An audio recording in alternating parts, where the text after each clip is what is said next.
Olá pessoal, tudo bem? Sejam todos muito bem-vindos ao nosso podcast Código da Arena.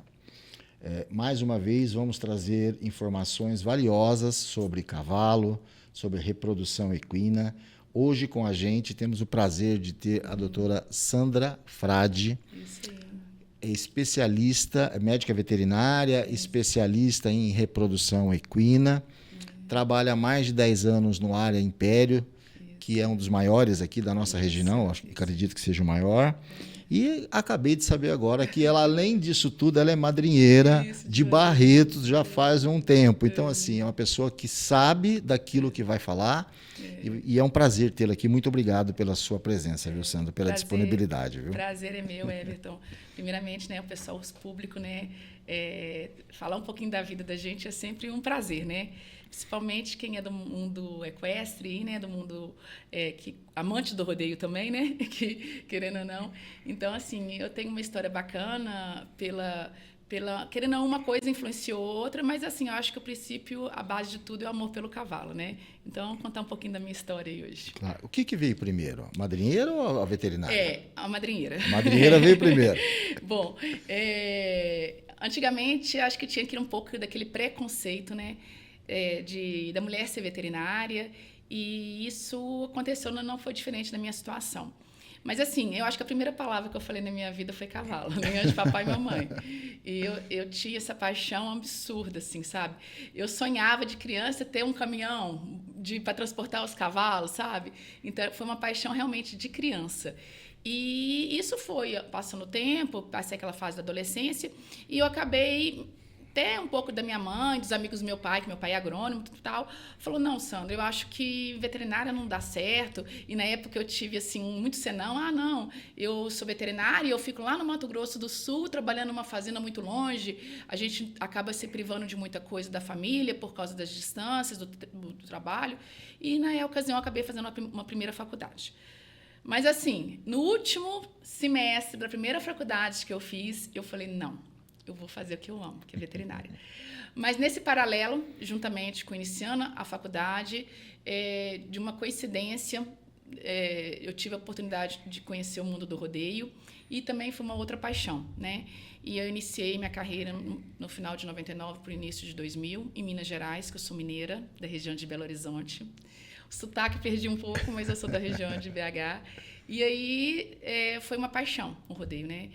E depois disso foi pintando oportunidades e eu mudei para Goiânia e comecei a fazer alguns eventos em São Paulo. Então eu consegui, graças a Deus, conciliar as duas paixões, que eram, no caso, a veterinária, né? Eu fazendo a faculdade, com o mundo do rodeio. Que ótimo, que história bonita, né? E assim, ontem a gente estava conversando aqui e as histórias vão se conectando, né? Eu também... pela minha família, eu ia fazer direito. Comecei o primeiro ano de direito e, de repente, no meio do caminho, abriu a faculdade de propaganda e publicidade em Rio Preto. Eu larguei tudo. Meu pai e minha mãe queriam morrer comigo. Até hoje, minha mãe me cobra. Se você tivesse feito direito, se você tiver até hoje. Te entendo. Mas é uma coisa que a gente gosta. Não tem como ir contra a natureza, né? Verdade. A gente, às vezes, briga, mas chega um momento que Deus põe a mão e fala assim, meu amigo, é para lá que você tem que ir, não é onde você quer ir, não. Aqui você vai ser feliz, tá? Fique em paz. E acho que não foi diferente da minha situação. E quando eu entrei na faculdade, eu consegui conciliar, sabe? Eu me dediquei ao máximo, porque muitas vezes os rodeios eram no final de semana. Eu viajava à noite no domingo, chegava na faculdade. E depois, quando eu me formei, acho que aquela sensação que todos os veterinários passam, não? E agora, né? Sim. Formada, eu tenho uma paixão que era o rodeio, mas não queria aquilo como objetivo de vida, né? Vamos falar assim, o rodeio me deu vários prazeres, questão financeira, tudo mais, mas eu não via aquilo ali como uma profissão futura, né? Então, assim, logo que eu formei, me deu aquele vazio, mas a gente volta a falar, Deus encaminha tudo na vida da gente, né? E conversando com um colega veterinário lá de Goiânia, ele comentou da necessidade hoje da reprodução equina na região. Falou, olha, Sandra, não tem profissionais. E eu nunca tinha me atido aquilo durante período, né, como acadêmica, e aí eu falei, poxa, realmente, uma área que eu não tive, né, eu fiz meu estágio até na cavalaria, com a parte clínica de equinos, mas assim, era uma muito novidade, principalmente na região de Goiânia, falar em reprodução equina, né? E aí eu fui atrás de uma especialização como médica veterinária, né, para reprodução equina. E eu tive, graças a Deus, eu tive muito sucesso, porque foi onde que eu consegui entrar com uma especialização e, consequentemente, eu já estava na região aqui de Fernandópolis, consegui bastante cliente, né? E realmente foi outra paixão da minha vida, e é ainda outra paixão da minha vida, né? E nesse tempo todo aí, já trabalhando desde 2009 aí, quando foi em 2016, eu tive o prazer de ter, né, como falar assim, o início de um projeto, né, de um sonho, que era do proprietário do Aras Império, e eu estar junto nesse sonho.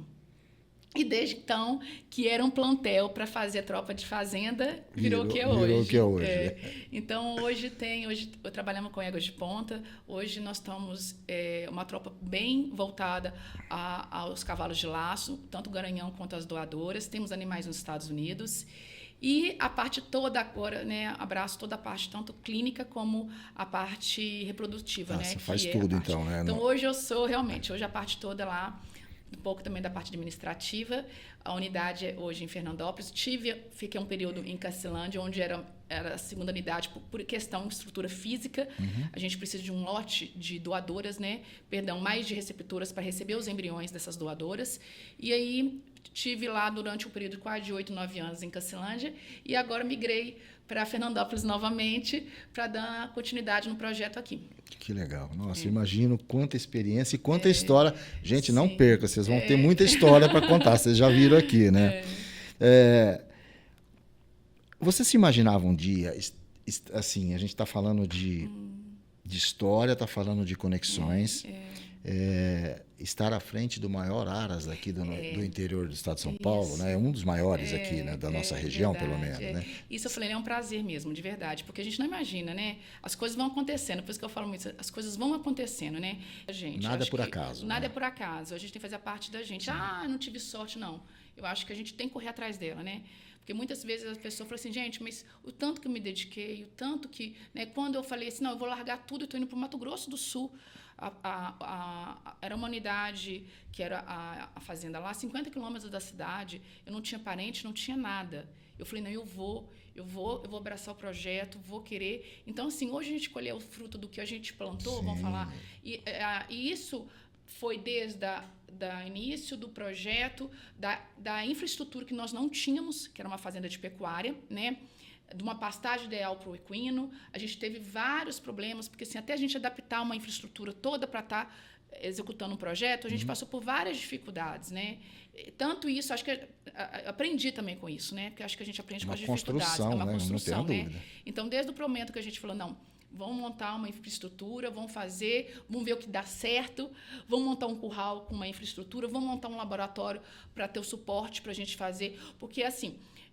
desde quando eu iniciei, vamos falar assim, a minha especialização, que foi em meados de 2009, até o ano de hoje, vamos falar, dando quase seus 20 anos, 18 anos, a parte reprodutiva do equino teve uma evolução gigantesca. Sim. Antigamente, a gente trabalhava com uma égua para te dar um embrião por ano. Hoje, a gente trabalha com uma égua em alta performance para te dar 10 filhos por ano.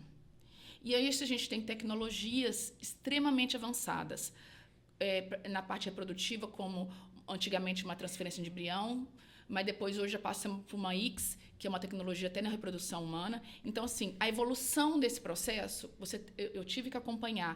E, assim, hoje a gente trabalha com o que há de melhor hoje, né? Hoje, se falar assim, a gente tem uma infraestrutura de um laboratório, praticamente de um laboratório humano, com a parte tanto de aspiração, quanto de capacitação dos ócitos, né, que são aquela estrutura que a gente recolhe dos folículos, né, dos ovários, para ir para o laboratório, para fazer o processo todo de fecundação e para nos devolver esses embriões prontos para serem transferidos.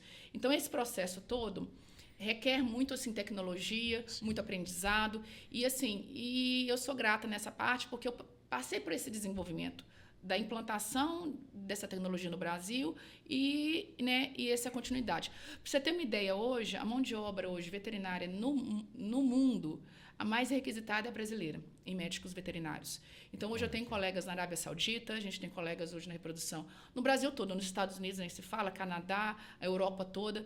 Então, assim, a mão de obra hoje de especialização veterinária na área reprodutiva é a mais requisitada. Então, hoje tem excelentes profissionais e eu fico muito grata, né, de estar no Aras, igual Aras Império. Então, aí você vê quando a gente fala que é uma construção, quando você falou que lá atrás você tinha, alguém falou para você de reprodução que não tinha, não existia. Sim, eu vi aquela janela, e você né? olhou, enxergou aquilo e falou, vamos aqui. Então, assim, às vezes a pessoa, né, o pessoal que está começando agora, olha, fala, nossa, olha, é o que a gente falou, olha que sorte. Não, é uma construção, é encarar as dificuldades, ficar fora, longe da família, ficar 50 quilômetros da cidade mais próxima. E hoje você colhe os frutos disso e dentro daquilo que a gente tem como referência na nossa região, né? Então, é muito bacana essa construção. É muito gratificante profissionalmente, né? Não tenha dúvida, né? E eu falo o seguinte, muitas vezes, Everton, isso eu falo assim, quando eu vou em alguma faculdade, para dar alguma palestra, alguma coisa, eu falo assim, muitas vezes, não necessariamente o mais inteligente é o que vai sobressair. A gente tem que ter aquele olhar de ver a oportunidade, aquele olhar de ser... Porque muitas vezes hoje, você vai entrar numa propriedade rural, eu, por exemplo, vou falar no meu caso com mulheres, com uma mulher, eu entrei numa propriedade rural que tinha 40 funcionários homens. Então, você tem que ter sua postura, você saber interagir, né? Eu entrei numa fazenda na região ali do Mato Grosso, a pionada toda do Mato Grosso do Sul e tudo mais. Você impor seu conhecimento, o seu respeito, para você ter, né, como posso falar, a conduta de manter aquilo ali como, não em questão da hierarquia, mas como uma médica veterinária respeitada, né? Então, assim, eu falo isso muito hoje. Eu falo assim, gente, lógico, você tem que ter o conhecimento, que isso é fundamental, né? Você precisa dele para você ter o teu próprio argumento. Porque muitas vezes você vai trabalhar com pessoas que vão te questionar o que é o seu serviço. Isso é em qualquer área, né? Sem dúvida. Mas, assim, você tem que ter aquele dom ou talvez aquele feeling, aquela coisa de você saber se socializar. Porque você vai chegar, igual eu cheguei na situação lá, eu tive que abranger tudo. Uma clínica, eu peguei a parte de bovino, tinha hora que eu tinha que correr dar uma assistência pessoal da cesárea, porque tinha um bezerro que estava enroscado, porque nós estávamos numa distância... Tinha um dia que eu tinha que dar ponto num funcionário que machucava. Então, assim, a gente tem que saber se virar, não ser aquela pessoa engessada, você entendeu? Aquela pessoa que está aquilo ali. Não, você tem que fazer isso, porque você vai pintar N situações e você não vai ter o professor do lado ali para você saber desenrolar. Então, hoje é muito importante isso. O feeling, né? A pessoa tem que ter o dom, tem que ter o feeling, tem que ter a vontade, né? Então, assim, porque muitas vezes a pessoa estuda, ele é o mais inteligente, porque ele estuda, mas ele é bitolado naquilo, ele não tem como se virar. Se mudar a cor de alguma coisa, ele fala, viu, e agora? Como é que eu faço? Eu não aprendi isso na faculdade. Isso. E muitas vezes... esse dom, essa conexão, essa informação, a gente tem que se virar e tem que aprender. Imagino, a gente conversou com a Kelly aqui um tempo atrás, e a Kelly, assim como você, deve ter enfrentado assim, uma barreira muito forte quando começou, no caso dela, né, de madrinheira, você também. Imagino que lá atrás isso deveria ser uma coisa assim, muito forte, muita resistência por parte dos homens, né? De ceder lugar para uma mulher. Né? Eu percebi um pouco isso, principalmente quando eu fui para o Mato Grosso, para a região de Goiânia, né? Eu fui trabalhar, né? Voltando um pouco agora para a área da madrinhagem, eu percebi isso, que eu tinha pessoas, né, homens que faziam meu serviço, e você tinha que mostrar a mesma competência, né? Então, assim, isso eu estou falando no ano, vamos falar de 27 anos atrás, né? A Kelly ainda mais antiga, a Kelly está com seus 30 e poucos anos aí, já de madrinheira. A Kelly foi, né, a percussora aí de tudo, né? E a gente se inspirou muito nesse dom, nessa habilidade, e queríamos, quando eu falei, não, gente, realmente era isso que eu queria, e foi muito legal. Mas, assim, tenho ainda como profissão, tive o prazer de estar junto, até nós duas trabalhamos muito juntas, eu e a Kelly, estávamos juntas no Rodeio de Fernandópolis. Ela falou. Estou a Barreto já há bastante tempo também, desde 2005, né? Vão aí seus 22 anos, né? Quase, e de rodeio. Então, assim, é muito prazeroso. Eu falo que tem dia que a gente acorda, hoje você não está bem, mas você tem que parar e pensar. Falei, poxa vida, tudo que eu almejei, graças a Deus, eu consegui conquistar, né? No sentido tanto profissional, no sentido, como posso falar assim, do lugar. Quantas pessoas, eu olho para aquele Aras, aquela infraestrutura linda, eu falei, poxa vida, quantos veterinários não queriam? Então, a gente tem o prazer de acordar, ver aquele nascer do dia, aquele pôr do sol maravilhoso, e falar assim, gente, obrigada, sou grata por tudo. A né? gente tem que agradecer. Eu vejo as suas fotos de manhãzinha, umas fotos de cavalo, olha que coisa mais linda. Eu sou de Fernandópolis, né? Sou nascido e criado, saí de Fernandópolis com 30 anos, mas fazia muito tempo que eu não ia para a região onde é o Aras atualmente. Aí outro dia eu pus minha esposa no carro e falei, vou te mostrar um negócio. A gente parou em cima do pontilhão, Que lindo. porque não existia aquele pontilhão. Não existia, você bem só recente. via o muro em volta, né? Você Isso. imaginava assim, nossa, isso aqui deve ser lindo aqui dentro. Aí a gente parou o carro em cima um pouquinho, não tinha trânsito. Eu falei, olha que coisa mais linda. Que estrutura maravilhosa. Se quiser né? até adicionar umas fotos para o pessoal ver, fica à vontade. Eu acho que é um lugar lindo. Eu tento mostrar um pouquinho que eu vejo. Eu tento mostrar um pouquinho que eu vejo todos os dias. E é muito lindo. E assim, e aquela paixão. E a gente voltando um pouquinho, até falar um pouco do cavalo, parece que o animal te dá aquela condição de te mostrar muitas vezes as coisas, né? Eu passei alguns anos lá na região de Cacilândia, muitas vezes até por questão de não ter uma equipe reduzida, né? Então, muitas vezes a gente tinha que acompanhar partos, né? Que é um momento bem delicado, que é bem diferente da rusticidade do bovino, por mais que o equino está a campo e tudo mais, mas muitas vezes ele exige um cuidado, uma atenção bem maior, né? Do nascimento. E a gente tinha que ter essa equipe, tinha que ter aquela pessoa que tem esse olhar para gostar, para aprender, porque aquilo é igual um retiro de leite, viu? É de segunda a segunda. E o problema vai acontecer no sábado e no domingo. Sempre. O parto mais difícil vai ser no domingo, a sutura que você vai ter que fazer vai ser na sexta-feira, no final da tarde, a cólica vai dar no dia do seu aniversário, e é sempre assim.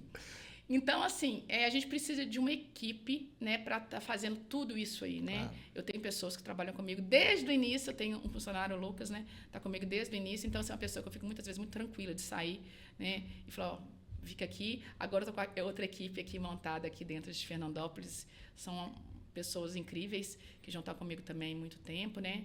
E, assim, é muito tranquilo você saber, porque realmente é um cuidado diário. E muitas vezes acontece alguma situação, parece que você olha e o animal tá te falando ali, ó, vem aqui me acudir que eu tô nessa situação. Ou um desconforto, um machucado, alguma coisa.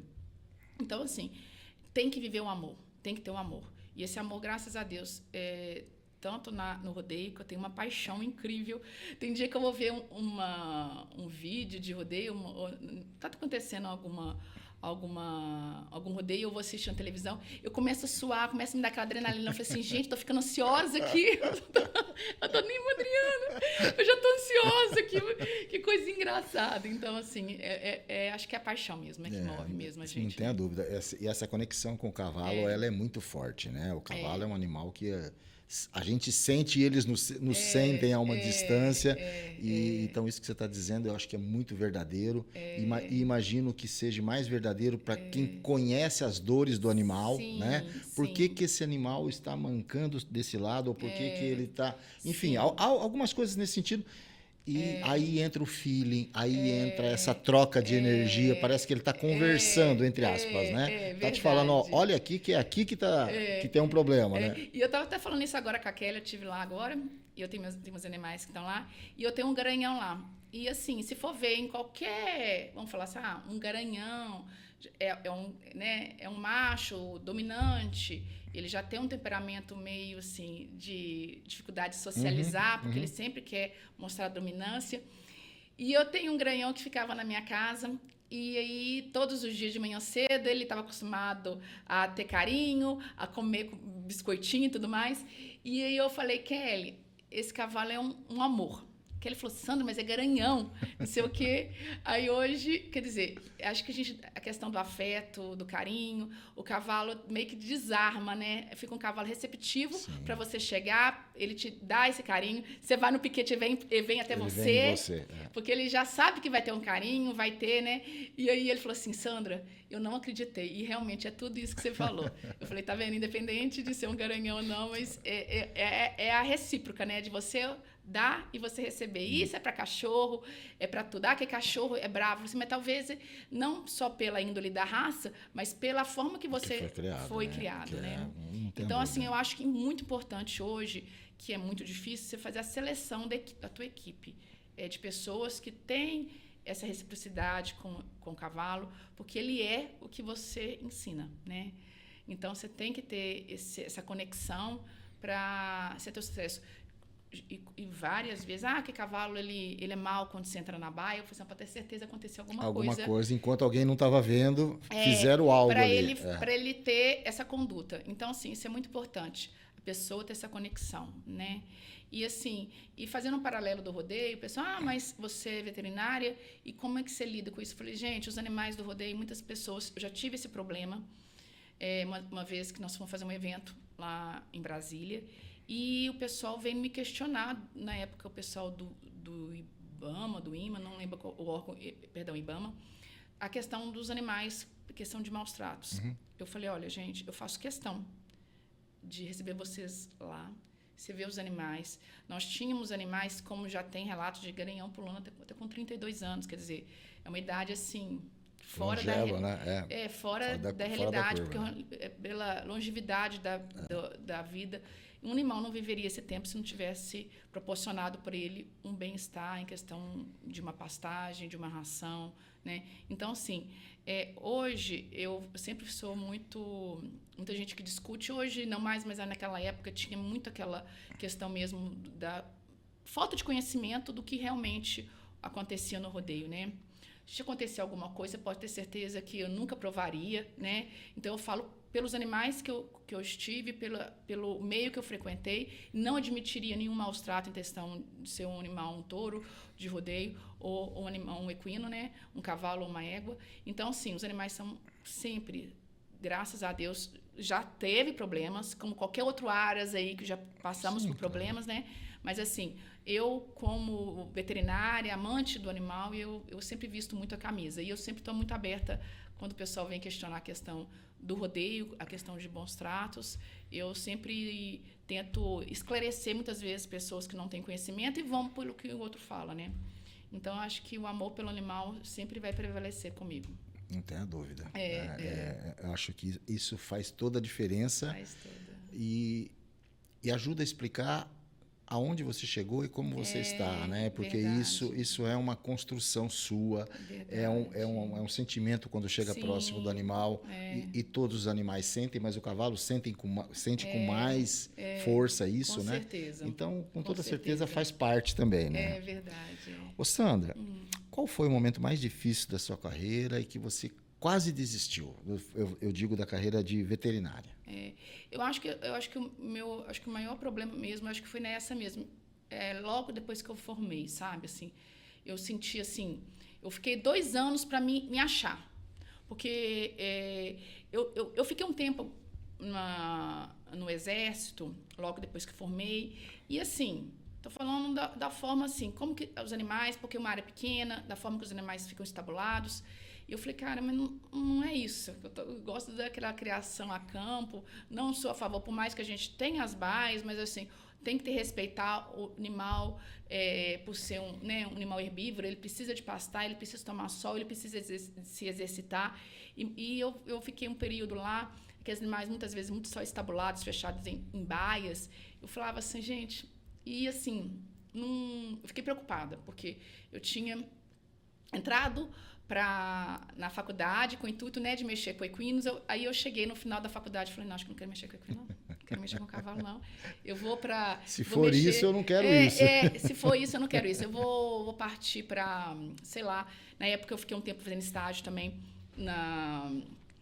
no frigorífico. Eu falei, não, eu acho que eu vou para o frigorífico. Eu vou mexer com outra coisa, mas eu acho que não quero mexer com equino. Então, eu acho que foi aquela frustração. Eu acho que a palavra certa foi aquela frustração de realmente não se encontrar. E e é verdade, eu pedi para Deus, falei assim, gente, eu fiz mais...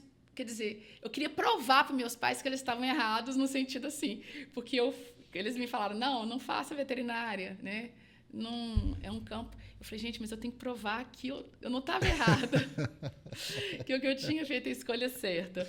Então, foi um pouco isso, assim, sabe? Então, acho que foi uns 2 anos que eu fiquei, na época, somente com rodeio, né? Tinha terminado a faculdade e eu precisava de me encontrar mesmo. E foi quando apareceu essa questão. Cara, esse amigo meu falando, né, que eu já tinha comentado, vai para a especialização. E realmente, quando eu entrei na especialização na parte equina, né, de reprodutiva, eu falei, é isso que eu quero fazer, reprodução equina.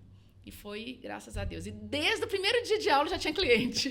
Que ótimo. Aí é isso eu falando, tá vendo? A gente tem que vender o peixe, né? Lógico, a gente tem que vender o peixe. Eu já comecei a vender o peixe como eu tava no primeiro dia de aula. Eu já estava vendendo meu peixe.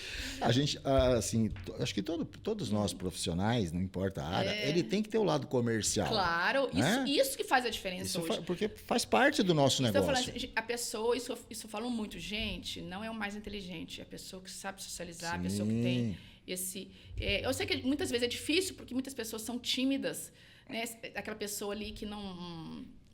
Sandra, não sei. E eu trabalho, né? Muitas vezes a pessoa vai pedir o estágio. Teve um dia que a menina ficou 1 semana comigo, eu acho que foi ouvir a voz dela no último dia. Eu falei, coitada, pode ser inteligente tanto que for, que realmente o mercado não absorve esse tipo de pessoa. A pessoa hoje que sobressai, ela tem que ter esse lado psicológico. Acaba que sou até psicóloga também, muitas vezes, né? A gente tem que ter esse jogo de cintura. Claro. Que você tem que ver que a pessoa entra com um problema dentro ali do serviço. Você tem que entender que a pessoa está passando por um problema, né? Você tem que saber você se colocar perante aquele problema, no sentido da cobrança e tudo mais. Lógico, ninguém vai estar bom todos os dias, ninguém vai estar rindo 1000 dias. Então, você tem que saber reconhecer que a pessoa hoje não está boa, mas amanhã ele vai estar melhor, né? Então, isso você tem que saber. Porque a pessoa fala, é bom trabalhar com bicho, você não mexe com gente. Eu falei, não, gente, a gente mexe com gente, sim. Claro que mexe. Você mexe com dono, você mexe com dono. Um pouquinho pior. Um pouquinho pior. O dono que tem dono que tem mais ciúme da égua do que da própria esposa. Então, você tem que ter esse jogo de cintura aí. Isso é muito importante. Eu acho que, assim, eu dou aula no Senac aqui, dou aula de fotografia, né? Então, a gente entra em vários cursos. Então, curso de estética, curso de manicure, para explicar para as meninas... Viu? Precisa fazer um vídeo, você precisa fazer um Reels. Mas eu tenho vergonha. Não, nós vamos destravar isso, vamos gravar. Então, assim, as pessoas precisam, com o advento da rede social... Isso, que foi uma revolução, né? E cada vez mais, as pessoas precisam se destravar. As pessoas precisam... Não é que você tem que estar aqui na frente da câmera, como a gente está conversando, não é isso. Mas a pessoa precisa vender... Falou tudo hoje. Resolver a dor do outro. É isso que a pessoa procura. A pessoa não quer saber... Eu brinquei com as meninas agora essa semana e falei assim, gente, não é aquele vídeo de falar assim, oi, gente, tudo bem? Meu nome é fulano de tal. Não. Hoje nós estamos aqui com uma pessoa que tem um problema e eu vou resolver dessa forma ou eu resolvi dessa forma. Porque as pessoas procuram solução para as dores. É isso aí. Se você resolveu, é isso, né? Então, assim, para a internet hoje, eu acho que isso E na vida, obviamente, né? No dia a dia. Hoje, a internet chegou, assim, né? Foi uma revolução, né? Nós vivemos essa virada, né? Sim. Dos anos 2000 e aí a gente... Nossa, em todos os sentidos, né? Eu falo que... Eu falei assim, será como vai ser daqui 50 anos? Né? A gente fica até imaginando. Mas, assim, hoje, a conexão, né? Hoje, a informação, eu acho que é a palavra certa, né? Hoje, você consegue ter informação em tempo real de tudo que acontece no mundo, de uma meteorologia, de uma coisa. Então, assim, hoje, realmente, a ferramenta internet, né, veio para agregar. Então, a gente tem que saber explorar e, nesse sentido, de passar o conhecimento de forma de proporcionar a vender. Hoje não tem como a pessoa falar, não, principalmente pós-pandemia, né, que principalmente a parte comercial mesmo, muitas pessoas hoje ficou adepta à compra online E hoje, falou assim, gente, eu não consigo voltar à loja física, migrar à É. loja física, porque depois da pandemia foi adquirir compra online e hoje tudo. Quer dizer, então hoje a internet, e a pessoa tem que evoluir. É nesse sentido. Como eu falei, quando eu comecei na reprodução, bastava você passar uma ultrassom e fazer uma prenhez. Hoje não. Hoje o processo, que era uma prenhez de uma égua, você tem que como diz, otimizar aquilo ali a 15, 16, 20 filhos dela, né, um período aí, né? São éguas de alto valor agregado e você tem que refazer isso aí em frutos. Então, assim, hoje a tecnologia, em todos os sentidos, deu um boom. Não tenho dúvida. E a internet não foi diferente, né? Não tenho dúvida. Você vê, a gente está vivendo aí uma revolução com a IA, Isso. que eu particularmente comparo a mudança de quando o homem inventou o fogo. Porque, assim, é impressionante. A gente aplica isso na escola, né, nas aulas, e no meu trabalho também. E onde a gente precisava de uma equipe de várias pessoas para fazer, às vezes, desenvolver um trabalho, e você vai hoje numa IA e você consegue fazer. Então, as pessoas precisam se conectar, né? O campo, aquela pessoa que, eu não gosto de internet, eu não gosto. Não, ele vai precisar, porque daqui a pouco, e vai ser rápido, ele vai ficar à margem. E vai ser substituído. Exatamente, não tenha dúvida. Porque isso também tem essa questão. Hoje, com a tecnologia, muitas pessoas vão ser substituídas pela tecnologia. Lógico, hoje, por exemplo, um serviço é um serviço ainda que, né, requer a pessoa, o contato e tudo mais. Mas hoje, a internet vai proporcionar esse benefício de você estar ali, informação na tua mão, mas, em consequência, muita gente vai deixar de perder, como diz, né, Então, se você não acompanhar essa evolução, você vai realmente ficar para trás. E não adianta você, é o que você disse agora, não adianta você ser o melhor, você precisa botar a cara, porque se você não fizer, o seu concorrente faz. Com certeza. Porque a internet democratizou o acesso a comunicação. Isso. Então, às vezes, assim, a pessoa que tem um pouco menos de habilidade, mas ele tem uma habilidade boa de comunicação, ele vai se destacar, às vezes, em cima. Então, assim, a pessoa precisa aprender, não tem como, hoje não tem jeito. E o engraçado, isso como que proporcionou, até voltando um pouco para o rodeio, né? Culturalmente falando, muitas vezes aqui, porque São Paulo tem uma realidade, né? Aqui, o paulistano foi criado vendo rodeio. Sim. Quando você migra para outros estados, Minas Gerais, tudo mais. Então, assim, muitas vezes você fala em rodeio na minha região, o povo falou, nossa, o que é isso? Tipo assim, imagina uma coisa totalmente assim, sabe? Desatualizada no sentido assim, até questão de maus tratos dos animais, tudo mais, porque a pessoa realmente não tinha esse conhecimento antigamente, né? Então, hoje, você abre um canal do YouTube, você assiste o rodeio que você quiser, em tempo ao vivo. Então, quer dizer, como que a tecnologia pôde proporcionar sempre o pessoal, quem está na parte, nos bastidores ali, comentando, dando aquele feedback ali, como é a questão dos animais, mostrando os animais, como são bem tratados, principalmente os campeonatos maiores, eles vão lá, vão nos currais, mostram os touros. Então, sim, gente, isso abriu o leque de muita pessoa. Ajuda muita gente a divulgar, né, a estrutura. Né? Então, isso foi muito importante. Né? Então, isso, assim, como diz, a gente teve isso como ferramenta para eu, que sou amante do rodeio, ajudar a mostrar realmente o que é a realidade. Porque quem vive em São Paulo tem essa noção, mas quem vive nos outros estados muitas vezes não tem. Essa noção. Não tem. Né? Concordo. O que você já teve que abrir mão da sua vida pessoal ou de algo assim para trabalhar com reprodução equina? Você já falou uma parte de ter que ficar longe da família, de ter que ficar, né, numa fazenda, assim, e com certeza isso você precisou abrir mão de muitas coisas em algum momento, né? Sim, isso é verdade. O que pesou mais ou aquilo que mais te doeu de abrir mão em algum momento? Então, na verdade, é o seguinte, hoje, para o mercado que eu trabalho, né, para a mulher é difícil, no sentido que quem tem família, uma mulher hoje que, eu tenho filhos, né, como que a pessoa... É difícil você falar isso, uma mulher hoje tocar uma fazenda a 50 quilômetros com filhos. Então, assim, eu tive que optar, falando, peraí, eu vou seguir uma vida que ia me proporcionar ali, podia ter manter o mesmo prazer, mas assim, era difícil hoje eu conciliar filhos e a vida que eu tenho hoje. Durante quase 10 anos, né? Como eu tô com uma criança, eu vou para uma fazenda a 50 quilômetros, fico o dia inteiro. Saio às 6 da manhã, Sim. sem hora para voltar. Muda tudo, né? Muda tudo. Então, assim, eu acho que hoje, muitas vezes você tem que abrir mão dessas... São escolhas, né? Sim, são Talvez escolhas. eu tivesse uma vida acadêmica, como professora, talvez isso aí era mais flexível, ou numa empresa.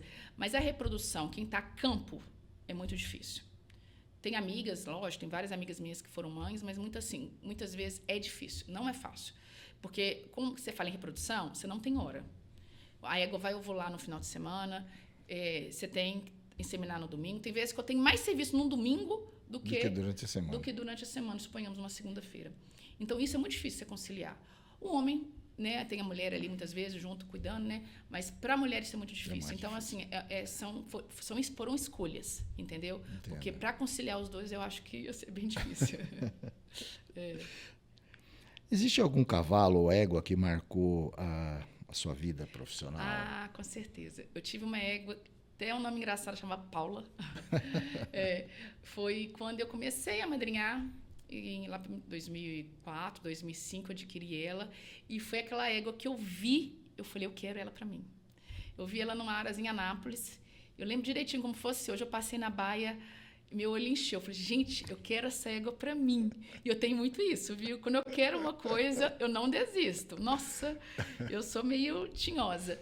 E aí foi uma égua que me deu muita felicidade. Trabalhei com ela durante vários anos no rodeio, até ela se aposentar mesmo, pela idade. Depois eu acabei levando para a fazenda dos meus pais, que eu já estava mais velhinha e tal, né? Mas, assim, foi a égua, assim, que foi a maior paixão mesmo. A menina, né? dos olhos, A menina, né? dos olhos, com certeza. Linda. Eu até hoje lembro muito dela. Imagino que você, falando isso, com animais que você... O porte dos animais que você trabalha, sim. ela deve ter sido muito especial. Muito especial, né? Muito. Porque a gente sabe dos animais que tem lá, né? Enfim. E, na verdade, é o seguinte, é uma conexão, né? Quem madrinha tem que ter a conexão. Né? E também saber respeitar um pouco aquilo. Por exemplo, eu trabalhei com uma égua. A égua, igual toda mulher, né, tem oscilação né, endócrina ali, né, de hormônios e tudo mais. O homem é mais tranquilo, mais retilíneo nessa parte. Mas a mulher não. A mulher até a gente tem a menstruação, tem aquele período ali pré-menopausa, quer dizer, oscila tudo aquilo ali, sabe? Então, como diz... é uma montanha-russa, né? Endocrinamente falando, a mulher. E a égua não é diferente, né? Então, assim, eu tinha que saber também entender os dias que ela estava bem legal e outros dias que ela queria bater em todo mundo. Mas, assim, foi uma égua que eu trabalhei durante muitos anos no rodeio. Ela é bem geniosa, mas foi uma égua, assim, que ela me proporcionou fazer parte dos maiores rodeios do Brasil, né? Quando eu participava de Jaguariúna, Barretos e outras festas, Fernandópolis, e várias festas que eu trabalhei, né, Divinópolis, em Minas, Brasil todo, fiz festas na Rondônia. Então, assim, ela sempre me acompanhou. Então, foi ela que foi o meu início, assim, na vida do rodeio, né, como madrinheira, e ela estava junto comigo. Aí, depois, já pegou eu numa fase já meio que entrando mais para a reprodução, foi bem nesse momento que eu já estava mais focada na reprodução, eu dei uma desacelerada, porque, querendo ou não, eu te expliquei, a reprodução, ela te toma bastante tempo. Bastante tempo, né?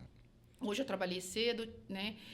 Amanhã eu vou ter o compromisso de trabalho, principalmente no período de estação de monta, que a gente tem aquela janela, né? E eu também faço a clínica, então acaba que eu tenho esse compromisso, então realmente o cavalo te toma esse tempo. E para você conciliar isso, o rodeio é muito difícil. Sim. Então, hoje eu trabalho, a minha prioridade é o Aras, né? Então, por exemplo, eu estava em Fernandópolis, mas eu consigo conciliar, estava ali próximo e tudo mais. Uma situação ou outra de um evento que eu gosto de fazer, eu acabo me dando uma distanciada, vou para Cacilândia, uma cidade que eu também morei muitos anos, lá tem um rodeio que é muito bacana, e ela estava sempre comigo lá, né? Até esqueci de comentar dela, é uma cidade do meu coração, e eu ainda falo que eu sou até de Cacilândia. Mas, assim, Cacilândia, então, vou estar presente lá na festa de Cacilândia, então, querendo ou não, eu tiro meus 4 dias aí do Aras para estar junto. Dá uma escapada. Lá. Uma escapada. A gente precisa, né? Precisa. Dar uma liberada, né? Precisa. Hoje o Aras tem qual é o plantel? Qual é o tamanho do plantel que você lida? Na verdade, hoje a gente tem um número... Que, assim, quando a gente fala em plantel, a gente tem que lembrar, em doadora, a gente tem que dividir nessas proporções, né? As doadoras, que são as que a gente faz a parte reprodutiva, coleta os óvulos, né? Para transferir para as receptoras, que são as barrigas de aluguel. Então, hoje a gente gira em torno de 350 animais. Né? A gente precisa de um volume grande de barrigas de aluguel, né? Que são as receptoras.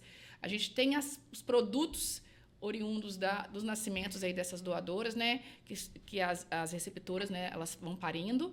E a gente tem um ciclo que seria o quê? A desmama e a preparação para os leilões. Hoje tem leilão no Brasil inteiro. A gente tem o nosso próprio leilão, que acontece todo mês de maio. E, além dele, a gente vai para convidados. Então, por exemplo, semana passada levamos num leilão de um convidado que ele pediu para a gente estar disponibilizando um animal nosso. Então, assim, o leilão hoje, além dos nossos, a gente disponibiliza para outros, e as vendas internas mesmo, de quem conhece o plantel, quer um animal, e vai lá e conhece, e a gente faz a comercialização.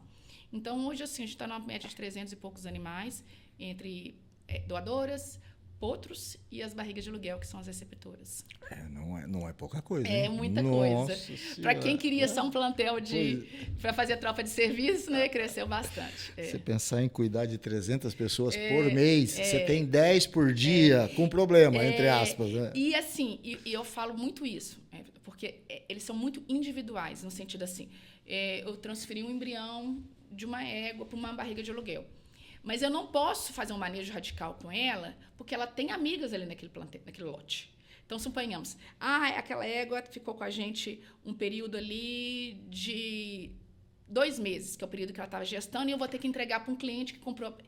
Até para me fazer esse processo de tirar ela da amiga dela, para ela não passar um processo de estresse e tudo mais, é tudo muito pensado. Porque o bovino é muito coletivo, assim, você trabalha com rebanho. O equino, por mais que é um rebanho, né, vamos falar assim, mas assim, eles são muito individuais, eles têm muita afinidade um com o outro. Então, para você colocar um animal num lote, vamos falar assim, você tem que fazer um processo todo de socialização. O equino, o sucesso, assim, a pessoa tem que ter. Tem vezes que eu cobro muitos meninos, eu falo, olha, gente, aquela égua está apanhando aquele lote, nós temos que tirar ela dali. Essa égua não está chegando no coxo, porque aquela outra está liderando, está dominando e não está deixando ela chegar. Então, a gente precisa ter esse conhecimento, porque isso é muito importante. Eu falo que o sucesso da reprodução, muitas vezes, não é o processo da técnica em si. É o processo de você entender o funcionamento, né? Você está bem ali, está harmonioso. Os detalhes, né? No manejo. Eu acho que a palavra certa é o manejo. É o sucesso do manejo. É o manejo do funcionário que mexe, é o manejo dos animais ali, entendeu? Você vê como é que está, muitas vezes o clima é muito quente, a qualidade ali da água e tudo mais, se os animais estão tendo acesso bom à água. Então, isso tudo reflete no sucesso final, né? Sim. Porque a gente tem que pensar no sucesso final, é o ponto nascido, né? Claro. Então, isso, para você chegar naquele final, é muita coisa. É uma estrada longa, né? São muitas variáveis, né? Muito longa, Aí muita você coisa. põe isso por 300 ou você por imagina? 200 e alguma coisa? Tudo. E a gente trabalha com fatores, né? Clima. Sim. Fatores externos. Sim. Independente daquilo que você Independente de você. Tá ao céu aberto. É uma indústria ao céu aberto. Você teve uma seca que durou... Eu tive seca de 6 meses. E aí? E essa seca de 6 meses? Que a gente não estava preparada para aquela seca de 6 meses. Esse ano está bem atípico, né? E tá agradável, tem tendo chuva. E eu fico assim, eu acordo, abri minha meteorologia. Porque eu dependo da meteorologia 100% para tudo. Que legal. Então, a gente precisa disso. Para mim, fazer uma estimativa como é que vai ser minha estação, como a gente vai se preparar. A gente acompanha a meteorologia, vê esse período de seca, como é que vai ser, o calor, picos de calor, a égua odeia calor. Gente, o pessoal fala, não, a égua não gosta, a égua gosta de clima agradável. O estresse térmico de um animal é muito grande. A gente vai ter percas embrionárias de transferência. Se eu estou vendo que eu vou ter ali um veranico ali num período de janeiro, que vai ter, eu vou reduzir minha produção de embrião, porque eu posso ter percas.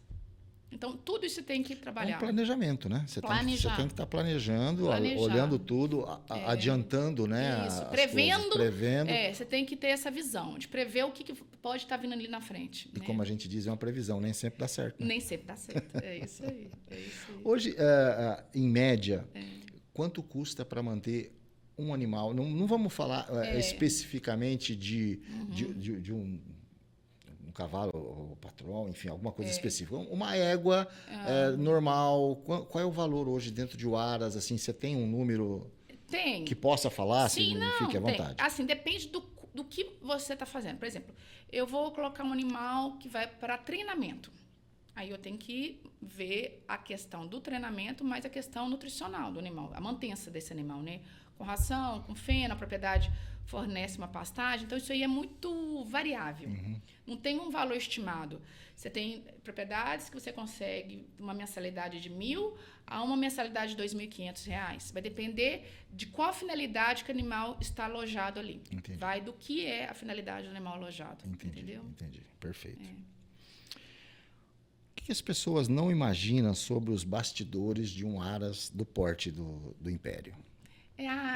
Eu acho que a gente tenta ser muito transparente lá, né? Eu acho que o sucesso está nisso, né? Não ter aquele lixinho escondido, né? Então, assim... isso é fundamental, né? Então, a gente tenta... Você passar, agora você falou, você passar no pontilhão e ver lá, é aquilo ali mesmo. Não tem nada escondido. Tem nada atrás debaixo da parte tapete. Que a gente não vê, tá tudo certo. Não tem nada debaixo do tapete.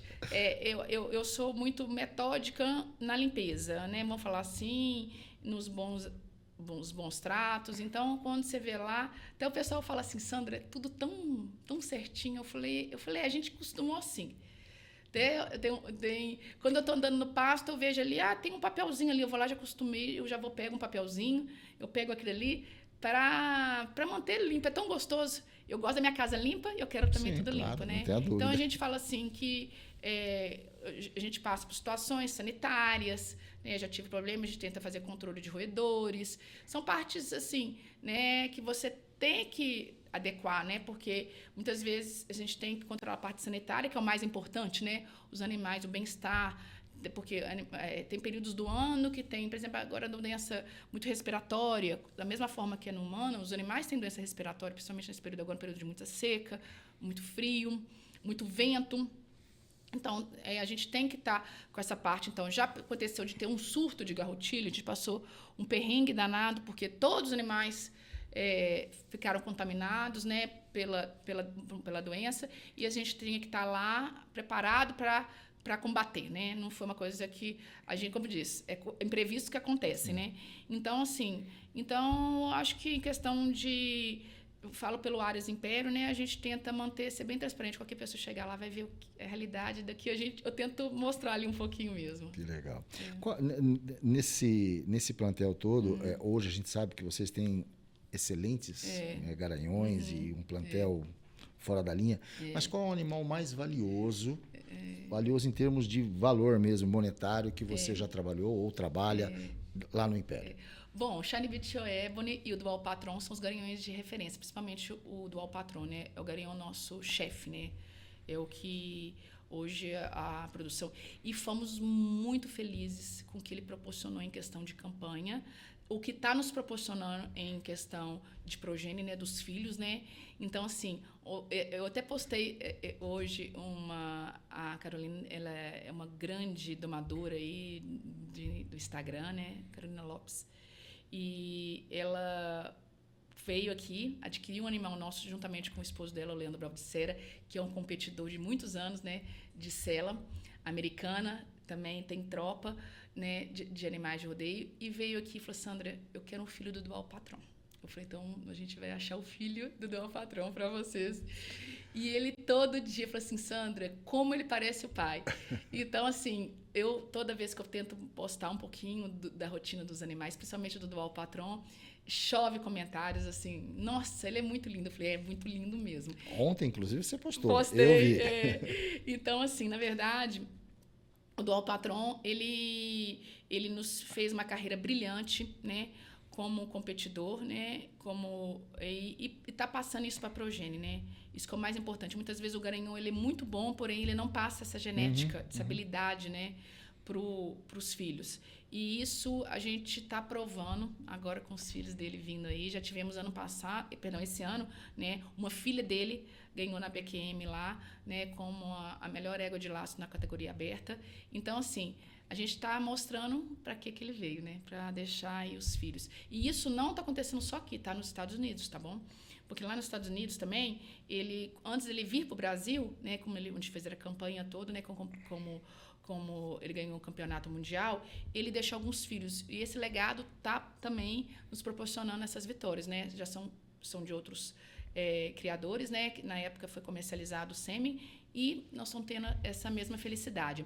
E, em paralelo, também nós temos o Shiny Beach Ebon, que foi um outro garanhão adquirido pelo Aras Império, e estamos muito felizes porque também ganhou como melhor garanhão produtor no ano passado, na categoria do ano passado, na BQM. Então, assim, nós temos hoje os 2 garanhões, que são os garanhões nossos, né, que a gente trabalha, e os 2, graças a Deus, a parte de comercialização, todo mundo quer filho, todo mundo quer um filho do Shiny Beach Ebon, todo mundo quer um filho do patrão. Estou muito feliz. Né? Então, assim, falou em valores, né? São esses 2. Porém, a gente tem lá nos Estados Unidos a mãe do dual patrão, que é a matriarca, né?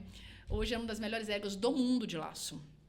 É considerado por vários treinadores nos Estados Unidos como a melhor égua de laço do mundo.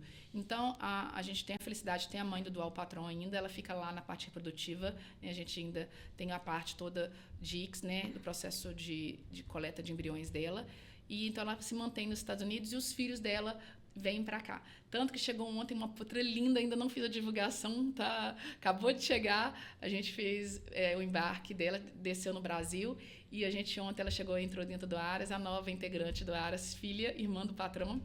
Então, assim, a gente, além, né, do patrão, a gente tem as outras irmãs dele que tem, né, o valor, e não talvez igual ao do patrão, mas assim, tem a mesma importância. Sim, claro. Simone, você não queria comprar um cavalo? Aí, ó. Acabou de chegar, tá fresquinho. Fresquinho, né? Esse já tá lá. Já aconteceu alguma situação, claro, de emergência, a gente sabe que tem toda hora, que parecia não ter solução? Aquela situação que você fala assim, não vou conseguir. Já, né? Não vou conseguir. Já. Porque, na verdade, é o seguinte, quando por morar numa região distante, né? Eu estou falando isso, e acidente ofídico, né, de picada de cobra, ou mesmo, muitas vezes, chegava uma situação animal, chegar um animal no pasto mesmo, todo enrolado, fratura. Teve um dia que eu peguei uma fratura de um potrinho recém-nascido, e sem o auxílio de um raio-x, eu fiz a mobilização, deixei com gesso. Então, eu falei assim, gente, será que vai dar certo? É isso, eu volto a falar. Você não pode ser aquela pessoa. Você tem que saber com os improvisos. Querendo ou não, eu nunca tive, graças a Deus, durante o período de fiquei 9 anos, eu nunca peguei um animal e precisei trazer um para o hospital veterinário para conseguir fazer todo o primeiro socorro lá, né? Então, assim, já tive percas de chegar lá, o animal tá morto por um acidente ofídico, que já aconteceu, né? Mas, ao mesmo tempo, já consegui reverter muita situação do animal. Eu tive uma égua, realmente, até estou tocando nesse assunto, ela ficou praticamente quase 2, 3 meses. Ela teve um caso de acidose, e ela ficou uns 2, 3 meses deitada na baia. Definhou-se, muito magra, veio uma laminite consequente, até uma retenção de placenta. Eu falei, meu Deus, essa égua não vai ter jeito. E fui. Hoje tá lá. Nem dá para acreditar que a égua teve laminite, que foi consequências severas a nível de casco, e eu consegui reverter. Então, assim, a gente trabalha com muita fé e saber se virar com a situação que a gente... Né? A gente teve um amigo seu esses dias aqui, o Dr. Bruno Schoff, ele é de São José do Rio Preto. E a gente estava falando exatamente sobre isso, né? Ele mexe com cavalo, com boi também, né? Sim. Não especificamente reprodução. Sim. Ele falou, hoje eu tenho a facilidade, aí está na minha caminhonete aí um raio-x portátil. Mas há um tempo atrás não existia isso. Então, assim, hoje eu consigo, imagino que vocês também têm essa facilidade. Então, está aqui, está na mão a ferramenta. E lá no campo que você precisou engessar sem ter esse recurso. Esse recurso, né? Tem que ter muito conhecimento ali, né? Então, assim... e várias situações de um parto distóxico, de um potro neonato que é muito delicado, igual eu te falei, né? Ele é um potro que o potro exige muito mais que um bezerro, né? Então, assim, em situações que você tentar reverter aquele quadro, né? Então, isso todos os dias. Como é que funciona, assim, para quem não conhece, para quem nunca viu, para um leigo, como é que funciona a inseminação artificial em éguas? Como a gente tem um recurso, né, da ultrassonografia, né, o ultrassom te proporciona você visualizar, né, aquele útero ideal, né? Então, assim, você tem que estar acompanhando a ciclicidade da égua, que é o período estral da égua, né? O momento que ela está no cio. E, nesse momento, a gente tem os parâmetros, né, de tamanho do folículo ideal para indução, a qualidade do útero, né?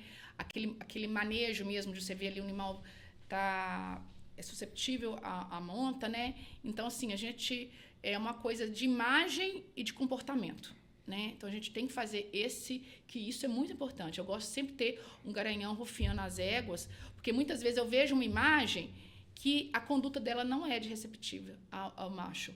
Então, assim, ou muitas vezes ela não é receptiva porque está com o potro ao pé, ela está naquele momento de defesa, né, como mãe, né? Ou não, ela não está aceitando o macho porque alguma coisa ainda não está naquele momento ideal. Não está pronta, né? Então, é muito bom você trabalhar com esse paralelo. Eu sempre gosto de ter um rufião, um garanhão, né, rufiando as éguas nesse momento. Então, assim, hoje a ultrassonografia evoluiu, né? E hoje a gente tem excelentes ultrassons, né? Que te dá o momento ideal ali, né? Da imagem para você saber, principalmente quem mexe com semi-congelado, que é a minha realidade, tem vezes que eu trabalho com uma palheta mínima, assim, né? Você tem que ser bem assertivo na hora ideal para inseminar. Então, hoje a gente precisa desse conhecimento, né? Juntamente com o que você tem de ferramenta para te auxiliar. Até onde a tecnologia mudou a criação de cavalos? Quando a gente fala criação, nos últimos anos, a criação de cavalo. Quando a gente fala criação de cavalo, assim, a gente fala no sentido de que o que a gente vê nas provas hoje é o instinto natural do cavalo. Então, a gente vê prova de laço, mas, na verdade, isso nasceu lá no homem do campo, laçando aquele animal, tendo a necessidade. Ó, você tem o esbarro hoje, porque ele nasceu da necessidade do cara no campo ter que travar para um obstáculo. Como é que você imagina, assim, como é que você pensa essa questão da tecnologia? Como é que isso tudo ajudou e continua ajudando muito nesse aspecto? Primeiramente, seleção, né? A seleção dos animais, né? Por exemplo, assim, ó, hoje você pega um animal que laça, um animal que corre 3 tambores, um animal que faz uma apartação. Morfologicamente falando, eles são diferentes. Eles são quarto de milha. Porém, morfologicamente falando, eles são diferentes, né? Então, assim, essa seleção começou há muitos anos atrás por esse instinto, esse calcense do animal pro laço ali, aquele animal, ele gosta do boi. Ele vê o boi, ele tem prazer de correr atrás do boi. Ou, da mesma forma, aquele cavalo tem um prazer de apartar, fazer uma apartação. Não, aquele cavalo tem uma habilidade de correr. Ele tem uma genética para velocidade ali. Então, essa seleção aconteceu há muitos anos. E esse aprimoramento, né, desses cruzamentos, quanto mais agora que a gente consegue fazer um N maior, por exemplo, antigamente uma doadora, né, uma égua, você conseguia tirar um número limitado durante a vida toda dela de 20 filhos. Então, muitas vezes você ia ver que ela era boa depois que ela estava morrendo.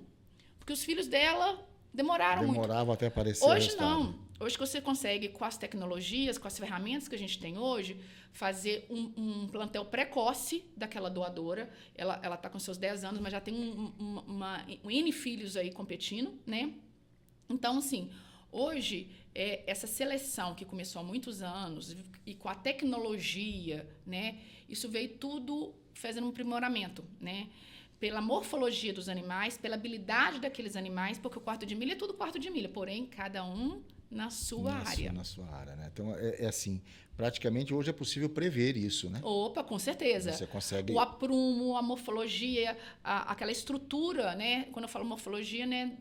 Realmente, daquela carga genética que ele está levando, juntamente com aquilo ali que vai proporcionar a ele ser um sucesso. E levando sempre em consideração uma recria bem feita, né? Esse animal, ele tem que estar... Um animal que é atleta, ele não passou fome. É muito difícil um animal desse ter passado fome. É um atleta de alta performance, né? Ele tem que estar... Ele tem que ter, né? Porque um potro hoje, o pessoal tem que entender muito isso. Um potro hoje, no período de vida dele, tudo que ele vai crescer, até os 80% do seu desenvolvimento, vai ser até os 2 anos de idade. Então, muitas vezes, aquele cavalo, ele foi subnutrido, né? Até os 2 anos. Depois que a pessoa que compra, não vou querer recompensar o tempo. Não, você não vai recompensar o tempo perdido. Já foi, né? Já foi. Então, quando você trabalha com você quer um animal realmente apto a competir, a ter aquela genética, né? Não só genética, posso falar assim, aquela condição de competição, você tem que pensar do nascimento. E isso é tão assim, a gente tem que pensar tanto nisso, até na escolha da receptora. Será que ela vai ser uma boa mãe de leite? Aquela égua tem uns 2 úbris suficientes para tratar? Ela não é muito idosa? Ela tem um problema de claudicação? Isso vai gerar um estresse? Ela vai recriar mal o potro? O animal, a égua que não criou bem o potro, a receptora, ela vai ser descarte do aras. Porque quem vai comprar quer um potro extremamente assim, apto à competição. Sim. A média de valores que a gente tem, né, comercializa no leilão, o cara tem que chegar com esse animal e esse animal está apto a competir em qualquer campeonato no Brasil, né? Ou muitas vezes a gente está levando animais para fora. Esses dias tivemos um pessoal dos Estados Unidos que quis levar um potro nosso que nasceu aqui nos Estados Unidos de volta. Então, assim, para a gente chegar nessa situação, esse potro não pode ter passado necessidade, ele não pode ter passado no processo de verminose. A gente tem que ser assertivo em todas as etapas, desde a seleção da receptora até a desmame e até o momento dele de doma, que é os seus 2 anos de idade. É isso que você está falando. Eu vivi, há poucos dias atrás, um cliente me chamou para fazer algumas fotos de 2 potros. Os 2 tinham nascido na mesma época, dias de diferença, só que uma das mães não tinha suficiente. Uma leitor suficiente. E eles precisaram fazer na mamadeira. Enfim, fazer um complemento. A diferença de tamanho deles e de porte é visível, saltava os olhos, assim, entende? Não que fosse um animal feio, não, o animal era bonito, mas quando você olhava o outro, você falava, nossa, é exatamente o que você está falando, né? E é isso. Então, na verdade, hoje, quem trabalha com cavalo de performance, de alta, né, desenvolvimento aí, na parte tanto, né, genética como morfológica, a gente tem que ser muito certo, muito assertivo para entregar o que o mercado tá. E hoje o mercado é exigente. Hoje, você vai vender um cavalo, ele tem que fazer um vet check. O cara quer saber a parte toda, a radiografar, ver se o aprumo está correto. Então, hoje, a gente trabalha realmente com... A gente não pode como diz, falhar em algum momento ali daquela recria. Você tem que fazer de forma que você entregue o que realmente eles almejam, né, que eles desejam. Porque para quem está comprando, é um investimento alto. Sim, né? sim. Então, se ele está comprando com o intuito de também ganhar dinheiro no futuro, ele precisa se certificar de que compre aquilo que ele precisa. Né? E a evolução foi muito grande, desde a época que eu comecei, porque antigamente a criação era extensiva. Né? Minha tropa fica solta, um cavalo fica lá no campo, cobre a égua, essa égua pariu, essa égua aconteceu isso. Não, hoje não. Hoje eu consigo trabalhar com 250 cavalos numa área desse tamanhozinho e totalmente, né, nesse padrão que a gente está falando aí, entendeu? Então, hoje, tornou-se, né, como praticamente uma questão confinada e que você tem que proporcionar todos os nutrientes para ele com acompanhamento. Muitas vezes eu estou acompanhando o animal aí com hemograma para a gente proporcionar o melhor, né, daquele momento da fase da vida dele. Certo, né? Porque isso vai refletir no futuro, né? Claro, com certeza. Qual foi o embrião mais valioso que você investiu? Tem bastante coisa. Bastante. Hoje é até difícil de falar em si, mas a gente mexe com, né, tecnologias aí. Eu trabalho com embriões que o sêmen custa hoje mais de R$100.000, a dose de sêmen. Então, você tem valor agregado do embrião com mais do sêmen, né? Então, são produtos aí que, querendo ou não, o valor comercial vai valer mais de R$1 milhão, muitas vezes. Isso tudo no Aras? Tudo no Aras. Hoje, por exemplo, você tem toda essa estrutura de laboratório, de manipulação, tudo lá. E isso a gente tenta se aprimorar cada dia mais. Hoje nós estamos com um projeto novo de ampliação agora, né? E vai vir outra, uma infraestrutura maior de laboratório para a gente adequar o que está tendo de equipamento novo. Tá bom. Um dia, se der certo, a gente vai lá fazer Vamos. E a gente vai mostrar para o pessoal como é que... Quer dizer, aquilo que puder mostrar, a gente mostra para o pessoal. Não, pode mostrar tudo. Bacana. Existe alguma história inacreditável de uma égua que ninguém acreditava que emprenharia e você conseguiu? Sim. Já tive esse sucesso, graças a Deus. Já trabalhei, chegou éguas, Sandra, essa égua não pega cria, essa égua não segura. E a gente vai ali e consegue sucesso. É muito gratificante. né, proporcionar isso para o proprietário. Eu tive até esses dias mesmo um caso aí que não trabalhou com a égua 2 anos sem sucesso. E muitas vezes é isso. É os imprevistos e os improvisos, né? Os improvisos, os imprevistos. E aí a gente usa um pouco do conhecimento que a gente adquiriu, com o que a gente já aprendeu durante esse tempão aí e acaba tendo sucesso. E dá tudo certo. E dá tudo certo. É. Tá. A gente vai mudar um pouquinho o tema agora. Uhum. O que mais te irrita quando alguém fala sobre reprodução de cavalo? Assim, às vezes as pessoas falam de orelha. Eu escutei falar e sai reproduzindo aquilo como se fosse uma verdade absoluta, né? Então, assim, o que mais te deixa... Eu não sei se a palavra certa é irritado, mas vamos dizer assim... Porque tem achismos, né? Sim, é isso. Os achismos com os veterinários aí, né? Porque acontece aí na fazenda, o funcionário querer te explicar, não, ela já...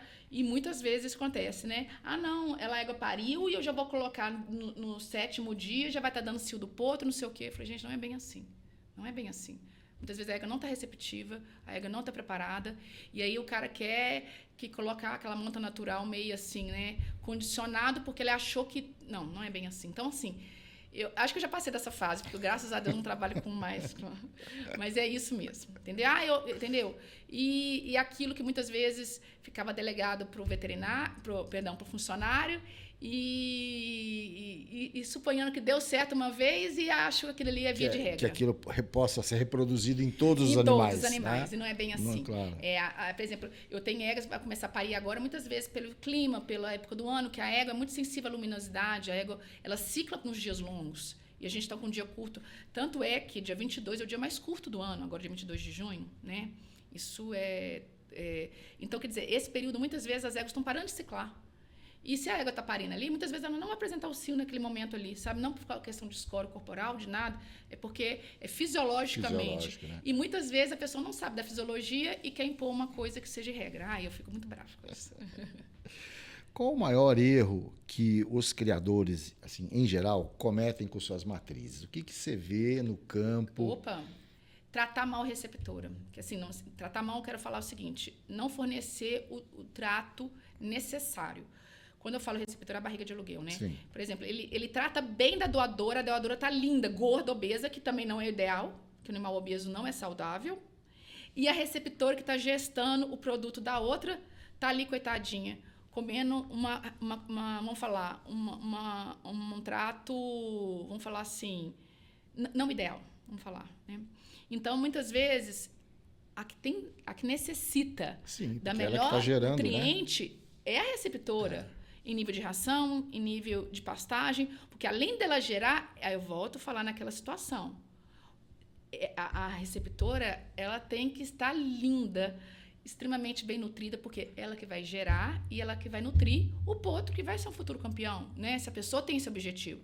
Se o criador não tiver isso em mente, não precisa criar. Você nunca vai ser competitivo, porque o mercado hoje quer um animal que esteja dentro do padrão de morfologia, de tamanho, de genética. Não é coisa de 20 anos atrás, não, gente. Hoje a realidade é outra. Então, você tem que ser, né, o termo é falar assertivo no processo todo. E o período de gestação desse produto depende da receptora, né? E nutricionalmente falando, né? Então, assim, para aqueles que têm dúvida, cuidem bem das barrigas de aluguel, não somente da doadora, né? Porque ela vai fazer toda a diferença, né? É isso aí. Uma pergunta que eu acho que a resposta a gente já sabe, mas até que ponto que o dinheiro compra uma genética campeã? Assim, lógico, a seleção, né, existe há muitos anos. Então, você pega uma égua que comprovou em pista, comprovou na progênie, e um garanhão da mesma forma, comprovou em pista e comprovou na progênie. Consequentemente, a certeza, né, do filho, não vou falar que é 100%. Sim, não tem como, né? Mas ali tem um valor agregado, né?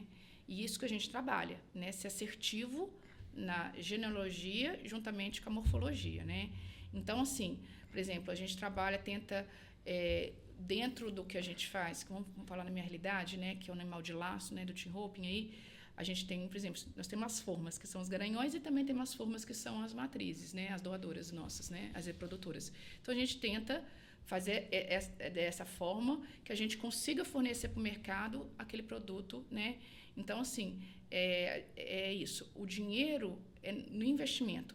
Eu tenho éguas de 3,5 milhões, é um valor caro, né? Não tem a Mas dúvida. ela tem que, né? Porque a gente confia nela, Sim. no que ela já produziu. Então, isso aí a gente tenta associar com o garanhão para conseguir termos, dizer, o outro Um ideal, resultado bom, né? o produto ideal.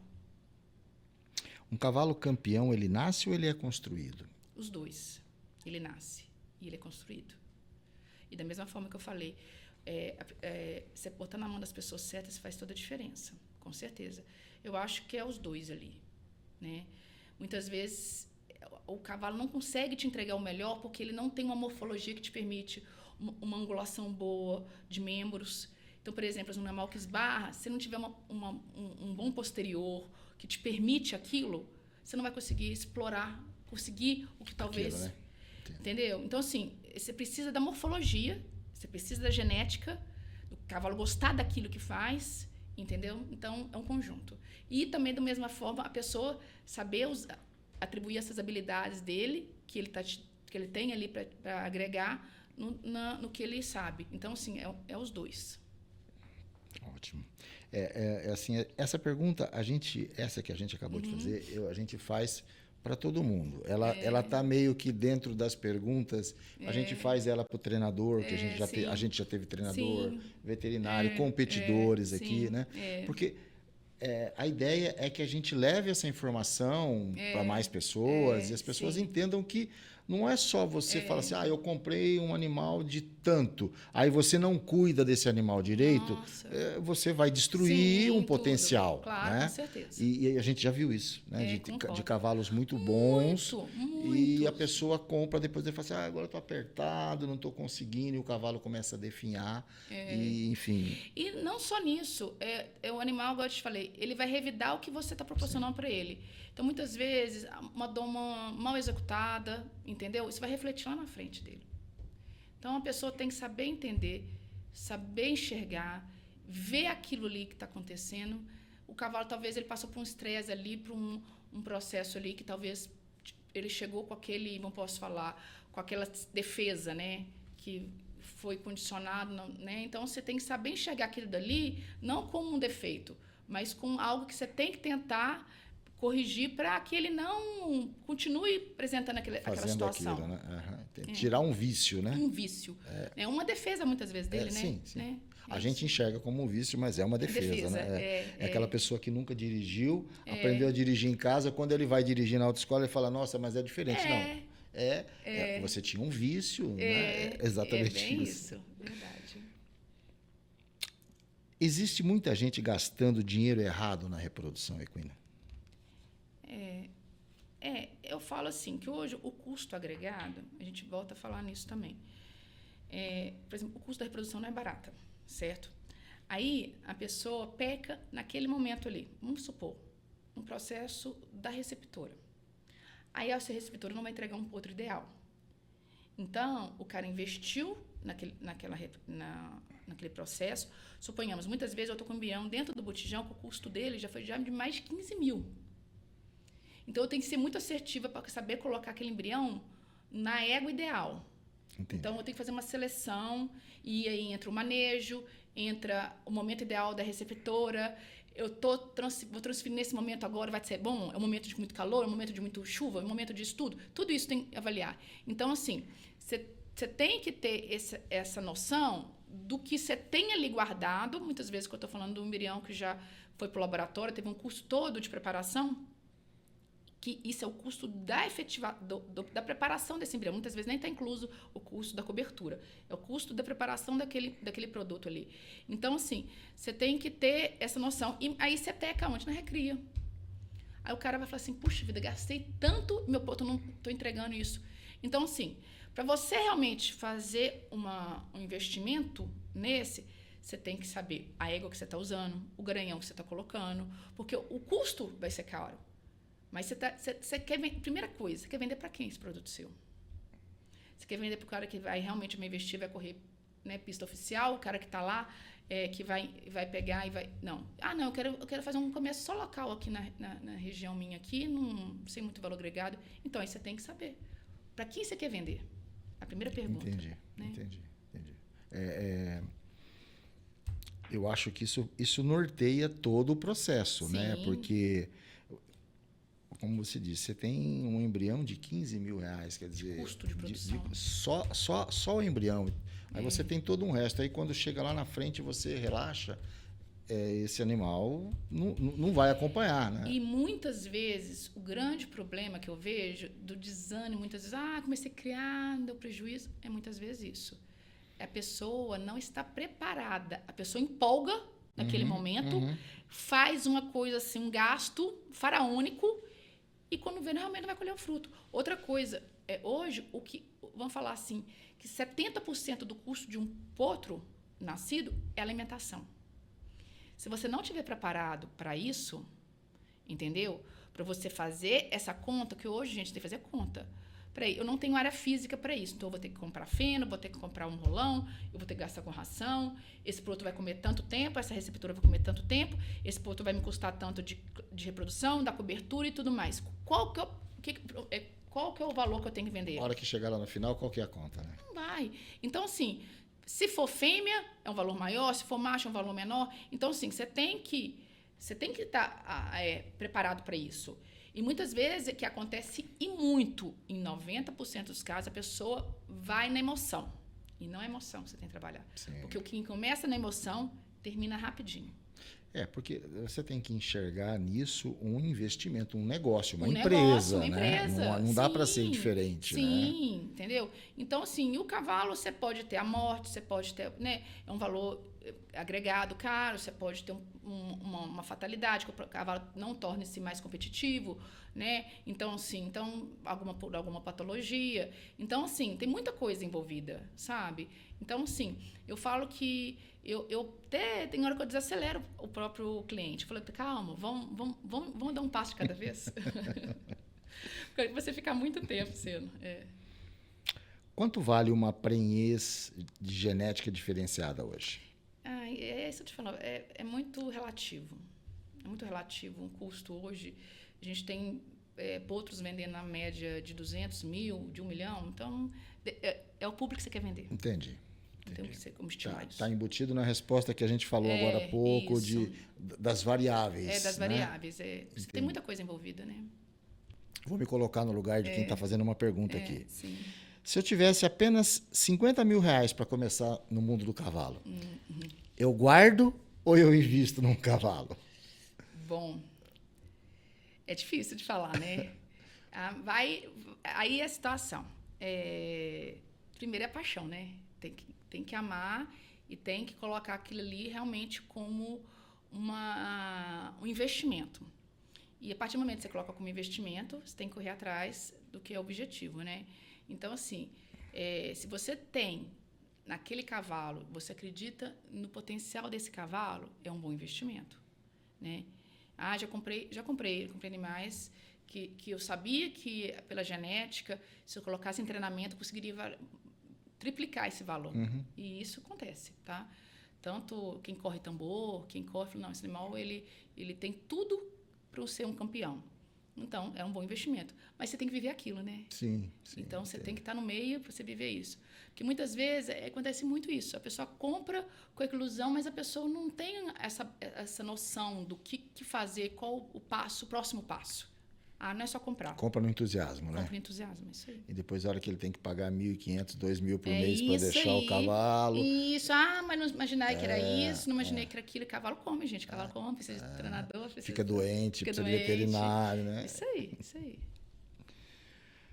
O mercado de cavalo, você acredita que ele ainda está vivendo uma bolha ou tem muito para crescer? Quando a gente fala de uma bolha, a gente fala assim, de um Inferno 66 vendido a 40, metade do cavalo a 44 milhões de reais. 66, né? 66? Enfim. É um número que assusta, né? É um número que assusta, Quando você olha... realidades diferentes. Então, eu falo assim, cada realidade na sua modalidade, né?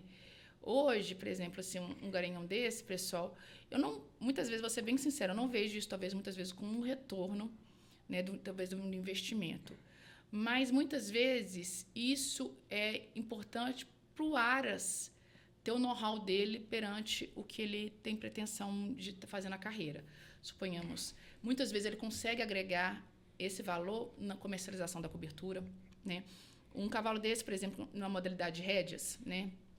Que é a modalidade dele, né? Que acabei nem falando tanto de rédeas, mas assim, hoje nos Estados Unidos a rédeas é muito mais forte, até aqui no Brasil, né? A rédeas lá é uma modalidade hoje que a repercussão, os campeonatos têm um valor muito grande envolvido em premiação e tudo mais. Então, muitas vezes essa realidade está dentro dos Estados Unidos. Né? Entendi. Talvez não nossa aqui, mas dentro dos Estados Unidos essa realidade já existe. Ele passa a ser uma referência. Isso, de ter um reconhecimento como não, ele é dono do Inferno 66, vamos falar assim, né? Entendi. Entendeu? Vamos fazer um bate-bola rapidinho agora, com perguntas rápidas e curtas, assim. Tá. Algumas você já respondeu, mas melhor garanhão que você já viu? O Dal Patrão, né? Sou fã dele. Melhor matriz? Poxa vida. Eu tive a X, que era uma égua top C, que era uma égua que eu gostava muito. Nós temos outras lá, acabamos de criar DT. Nós temos a Black Diamond, é difícil, a Love Shoot, são várias. Elas vão ficar com ciúmes. Eu tenho muita égua boa. A Metallic Luisa foi uma outra que eu tenho um amor incrível, porque foi a Made Metallic, foi éguas que eu peguei desde o Inzavik, tá vendo? A gente começa a falar. Mas foi éguas que eu peguei desde a fase de potras, e a gente foi isso, com essa otimização mesmo. Eu consegui chegar com ela com 10 anos de idade, com mais de 40 filhos trabalhando. Né, por causa dessas tecnologias da reprodução. Então, hoje ela já é comprovada, nova ainda, com 10 anos, que ela tem um puta de um plantel de filhos, né, trabalhando, competindo, e a gente conseguiu, né? Então, eu sou grato ter feito toda essa reprodução e ter esse monte de filho aí competindo. Sei que você trabalhou. Qual a raça que você admira? Quarto de milha. Quarto de milha. Com certeza. É suspeita essa pergunta. Muito, não... Uma característica indispensável em uma égua? A índole. Hoje, eu poderia falar um tempo atrás morfologia, mas hoje a índole conta muito, porque a índole dá o sucesso de tudo, assim, sabe? Aquela égua que você vê que ela tem um bom temperamento. E hoje eu vejo que, por exemplo, lá tem as crianças que vão lá, você vê aquela égua que ela proporciona uma criança chegar, é uma égua que ela não é redia, não é uma égua que ela se arma toda ali. Muitas vezes é até um pouco, né, pela genética dela, mas assim, eu acho que a índole, em conjunto com a morfologia, é difícil, mas a índole hoje é uma seleção... É uma seleção que admira, eu né? admiro, Um erro que todo criador deveria evitar? É isso. A gente tem órgão muito pela emoção e um pouquinho pela razão e saber fazer esses balanços. Porque eu quero que... É o pensamento mesmo. Eu quero que ele continue sendo criador durante muitos anos. Então, segurar. Para a gente ir para o final agora. Vou fazer 2 perguntas juntas. Um conselho para quem quer viver do cavalo e o futuro da reprodução equina em uma palavra. Tecnologia. Né? Reprodução, tecnologia. Hoje, a gente não consegue viver mais sem ela. Assim, eu estive num congresso há 3 semanas atrás, tem muita coisa nova vindo por aí que a gente está assim, tem que acompanhar, né? E uma outra pergunta seria, o que seria o... Um conselho para quem quer viver do cavalo. É isso. Você tem que viver junto com o cavalo. Viver do cavalo, viver junto com o cavalo, viver né? Junto com o viver cavalo. A realidade. Viver a realidade do cavalo. Sandra, eu quero te agradecer demais a oportunidade. Foi um bate-papo, foi ótimo. Muita informação relevante que a gente vai levar. Fique à vontade para fazer, se você quiser dar uma dica para alguém, para quem está começando, se você quiser deixar uma mensagem, fique à vontade. Não, é isso. Primeiro, agradecer, né, a vocês, sua esposa, o Código Arena, pela oportunidade de estar aqui, mostrar um pouquinho minha realidade. Né? Eu acho importante isso, né? Porque muitas vezes a gente vive... Eu que, principalmente na rede social, acabo sendo um pouquinho, né, menos focada muitas vezes na rotina ali. Eu sempre mostrei muito pouco mais do rodeio e hoje eu estou tentando divulgar um pouquinho mais essa vida, né? E assim, para quem está iniciando, eu acho que o cavalo ele te proporciona tudo, né? você cria até as amizades, a paixão mesmo pelo animal, que é muito cativante. Eu sou apaixonada, né? Então, assim, eu acho que a pessoa sempre pesquisar, procurar investir em bons animais. Hoje tem muita tecnologia. Comprar um animal certo, muitas vezes a pessoa compra e quando vê o animal já tem um probleminha ali, né, na parte de claudicação, um problema. Então, assim, para não ter a frustração, sempre ter uma boa informação do que você está adquirindo, né? E tanto na questão reprodutiva quanto na questão física do animal, né? E para ter o sucesso, para ter a felicidade, para uma filha correr, para a família, que é uma prova da família, né? Quando você fala, vou comprar um cavalo para minha filha, é tão gostoso ver a criança ali com aquela paixão, né? Correndo uma provinha, competindo. Tem várias modalidades hoje que tá pai e filho competindo. Então, como é um esporte da família, tem que ser prazeroso, né? Para ser prazeroso, a gente tem que fazer bons investimentos. Sem dúvida. Sandra, muitíssimo obrigado pela sua disponibilidade, Prazerão. por tirar um sábado para vir aqui com a gente, tá? Isso, fica à e muito vontade. obrigado por tudo. Tá Prazerzão. bom? Pessoal, muito obrigado por nos acompanhar. Vocês vão ver os cortes, vão ver o material completo. Assista aqui com a gente. Bacana. Muito obrigado.